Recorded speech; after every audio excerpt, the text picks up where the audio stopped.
Illinois Constitution and the Bill of Rights comparison. Introduction.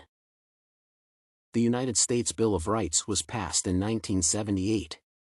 In the Bill of Rights, Congress outlined the rights of Americans with regard to the government. It establishes guidelines for due process of the law and provides powers that are not delegated by the U.S. federal government to the people or the states. The Bill of Rights was ratified with 10 amendments which ensured a basic principle of liberties to the American people, such as freedom of speech.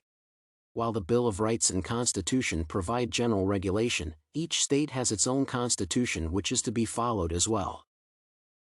The 10 Amendments versus Illinois Constitution. The First Amendment in the U.S. Bill of Rights is the freedom of speech.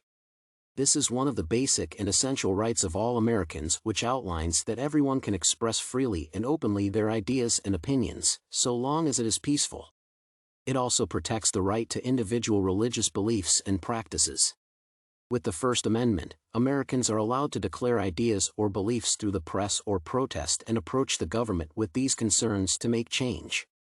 This amendment is similar to Section 3 and Section 4 of the Illinois Constitution, Article 1, which protects religious freedom and freedom of speech.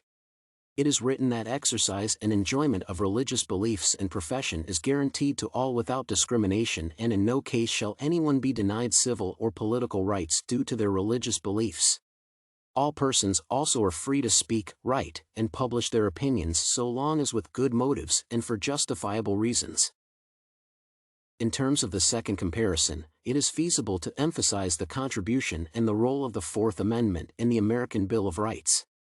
According to the Fourth Amendment, no one's or their personal and private property may be subject to an arbitrary search or seizure by the governmental authorities. In contrast to the previous comparison, in this case, no direct analogy can be discovered between the Fourth Amendment and the Illinois Constitution. At the same time, as per Article 1 and Section 15 of the Illinois Constitution, private property cannot be appropriated or harmed for public purposes without legal justification.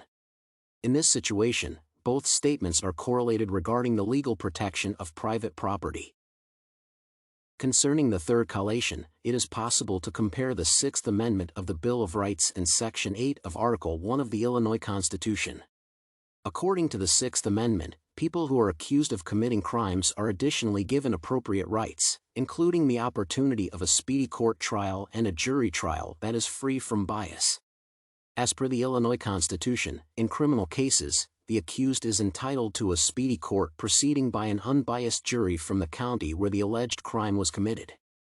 Thus, both parts of the legislative policies are identical in the field of dealing with criminal activity. Conclusion. To summarize, all people are allowed to express their thoughts orally, in writing, or print as long as they do it with integrity and for a worthwhile purpose. Regarding the legal protection of private property, the Fourth Amendment, Article 1, and Section 15 of the Illinois Constitution are relevant in this case. People who are suspected of committing crimes are further granted adequate rights, including the chance for a swift court trial, following the Sixth Amendment and the Illinois Constitution.